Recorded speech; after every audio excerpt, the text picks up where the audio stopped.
Welcome to Prabhavas kitchen. Friends, இன்றைக்கி முட்டை gravy செய்ய போகிறோம். இதுக்கு நான் 6 முட்டை எடுத்திருக்கேன். இதை வேக வச்சுட்டு வெந்ததுக்கப்புறம் தோலை உரிச்சிட்டு நைஃபால் இந்த மாதிரி லேசாக கீறி விட்டுக்கலாம்.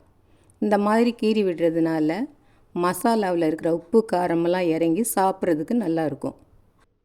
அடுத்து இப்போது ஒரு பேனை ஸ்டவ்வில் வச்சு அதில் 2 ஸ்பூன் அளவுக்கு எண்ணெய் விட்டு 1/4 டீஸ்பூன் மஞ்சள் பொடி, 1/2 டீஸ்பூன் மிளகாய் பொடி, 1/4 டீஸ்பூன் உப்பு, இது எல்லாத்தையும் நல்லா எண்ணெயோடு கலந்து விட்டுட்டு இப்போ இந்த முட்டைங்களை போட்டு 1 நிமிஷம் பிரட்டி விட்டுக்கலாம்.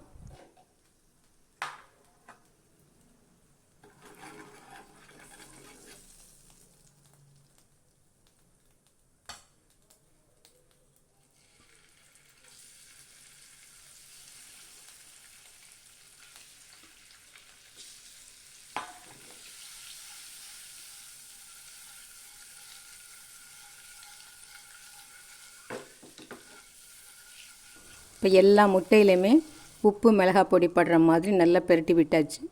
இப்போ ஸ்டவ்வை ஆஃப் பண்ணிவிட்டு அடுத்து ஒரு மிக்ஸி கப்பை எடுத்து அதில் மீடியம் சைஸு தக்காளி 2 தக்காளி கட் பண்ணது, கொஞ்சமாக கொத்தமல்லி தழை இதை போட்டு அரைச்சி எடுத்துக்கலாம்.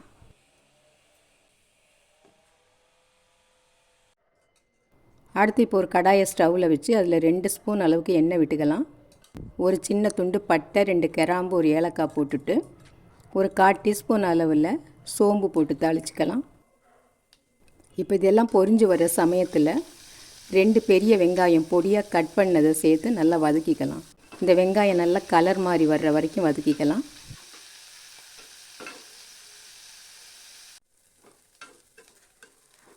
இப்போ வெங்காயம் நல்லா வதங்கிடுச்சு. இதில் ஒரு கொத்து கருவேப்பிலை, ஒரு பச்சை மிளகாய் கட் பண்ணது இதை போட்டுட்டு இதோட 1 ஸ்பூன் அளவுக்கு இஞ்சி பூண்டு பேஸ்ட்டும் சேர்த்து வதக்கிக்கலாம்.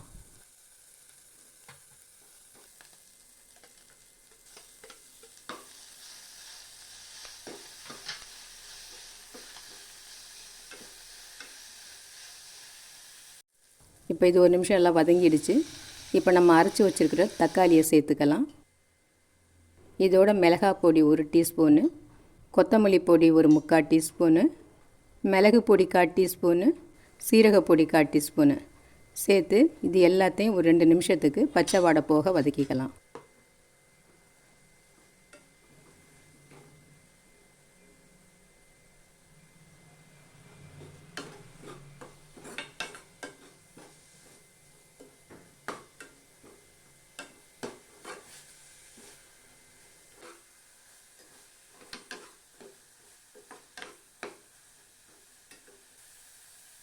இப்போ 1/4 டீஸ்பூன் அளவு மஞ்சள் பொடி சேர்த்துட்டு 1/2 கப் அளவு தண்ணி சேர்த்துக்கலாம்.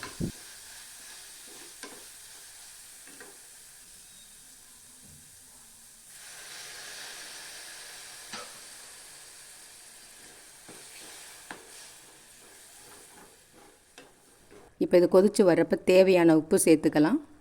இந்த கிரேவி நல்லா திக்காகிற வரைக்கும் குக் பண்ணிக்கலாம் மீடியம் ஃப்ளேமில் வச்சுட்டு. கிரேவி நல்லா திக்கானதுக்கு அப்புறமா நம்ம முட்டையை சேர்த்துக்கலாம். இப்போ கிரேவி நல்லா திக்காயிடுச்சு. இந்த சமயத்தில் நம்ம வறுத்து வச்சுருக்கிற முட்டையை சேர்த்துக்கலாம்.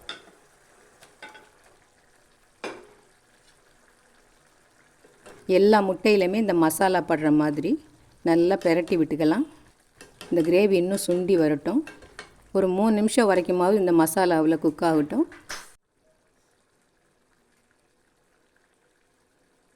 இப்போ முட்டை கிரேவி நல்லா திக்காயிடுச்சு. இந்த சமயத்தில் கட் பண்ணின கொத்தமல்லி தழையை தூவிட்டு ஸ்டவ் ஆஃப் பண்ணிக்கலாம்.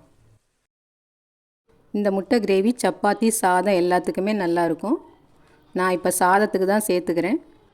நான்வெஜ்ஜு செய்யாத சமயத்தில் இந்த மாதிரி முட்டை கிரேவி செஞ்சு சாப்பிடலாம். ரொம்ப சூப்பர்பாக இருக்கும்.